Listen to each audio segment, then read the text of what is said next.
দেশের প্রশাসনিক প্রাণকেন্দ্র বাংলাদেশ সচিবালয়, আর সেখানে প্রধানমন্ত্রীর কার্যালয়ের বিশেষ টেলিফোন সংযোগ বিচ্ছিন্ন হয়ে পড়ে। এ ঘটনায় নতুন করে উদ্বেগ দেখা দিয়েছে নিরাপত্তা ব্যবস্থা নিয়ে। ঈদুল আজহার ছুটি শেষে অফিস খোলার দিন সকালে কর্মকর্তারা দেখতে পান প্রধানমন্ত্রীর বিশেষ টেলিফোনটি অচল। পরে সংশ্লিষ্ট কর্তৃপক্ষকে জানানো হলে রাষ্ট্রীয় টেলিযোগাযোগ সংস্থার কর্মকর্তারা কাজ শুরু করেন এবং প্রায় 7 ঘন্টার চেষ্টায় সংযোগ পুনরুদ্ধার করেন।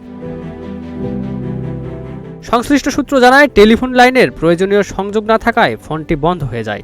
এ ঘটনায় থানায় একটি সাধারণ ডায়েরি করা হয়েছে এবং একাধিক সরকারি সংস্থা তদন্ত শুরু করেছে। স্বরাষ্ট্র মন্ত্রণালয়ে পাঠানো এক চিঠিতে বলা হয়েছে, সচিবালয়ের পুরনো ও নতুন ভবনের মধ্যে স্থাপিত তামার তারের বিভিন্ন অংশ কাটা ও বিচ্ছিন্ন অবস্থায় পাওয়া গেছে।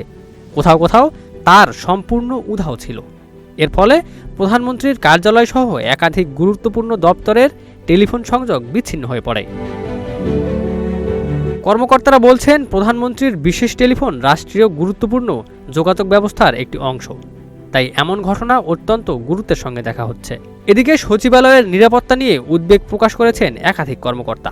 তাদের মতে, দেশের সবচেয়ে গুরুত্বপূর্ণ প্রশাসনিক স্থাপনার নিরাপত্তা আরও শক্তিশালী করা প্রয়োজন।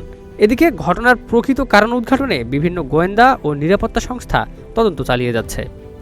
Ekramuzzaman, news flash 71।